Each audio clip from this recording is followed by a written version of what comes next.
Esiet sveicināti 9. maijā. Šīs dienas jaunākie notikumi LNT ziņās. Labvakar, studijā Andris Auzāns un Daina Lipiniec, un tūlīt pat iepazīstināsim ar dienas būtiskākajām norisēm. Uzvaras dienas svinībās Rīgā tomēr neiztiek bez sadursmēm. Krievijas prezidents Vladimirs Putins 9. maija svētkus izmanto, lai uzsvērtu saspīlējumu ar Igauniju. Saeimas ārlietu komisija beidzot vienojas par atbalsta deklarāciju Igaunijai. Pērn līdz pamatiem noligušie Rāmkalni atguvuši sākotnējo izskatu, bet ugunsgrēka izraisītājs tā arī nav atrasts. Tūkstošiem cilvēku 9. maija svētku šodien svinēja Rīgā uzvaras pieminekļa pakājē un bez incidenta neiztika. Konflikts izcēlās starp pretējās pozīcijās esošiem spēkiem, ultranacionālistiem un antifašistiem. Rīgas doma bija ļāvusi abām konfliktējošajām pusēm ziedus pie pieminekļa nolikt vienlaicīgi. Pirmo reizi uzvaras pieminekļa apjoza dzīvā policistu ķēde, tomēr tā tika pārrauta. Turpina Dāna Albrehta. Labējie radikāļi organizācija Nacionālā spēka savienība pie uzvaras pieminekļa vēlējās nolikt no dzeloņstiepliem veidot vainagu. Policija gājienu pārtrauc, bet tūdaļ arī pārdomāja un ļāva ieceru turpināt, bet tikai ar zīdiem vien bez vainagu. Bet galā ultranacionālisti sagaidīja antifašisti, kuriem izdevās policistu dzīvoķēdi pāraut un nācējiem uzbrukt.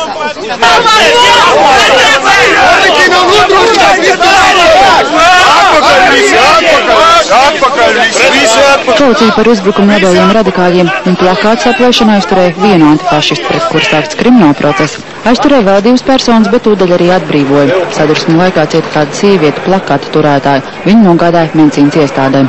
Tas arī bija vienīgais acīm redzamais konflikts, kas šodien uzvaras parkā notika. Pēc tam spēcvienības vīri izklīdi, izgais arī lietus mākoņi un svinības varēja sākties pēc pilnas programmas.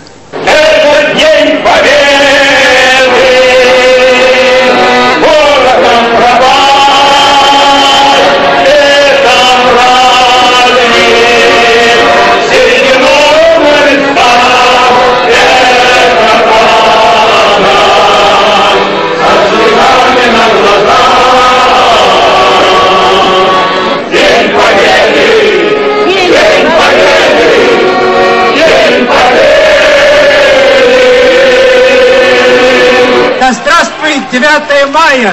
Да здравствует Великая Победа! Да здравствует ветераны Великой Отечественной войны! Ура! Ура! Ура!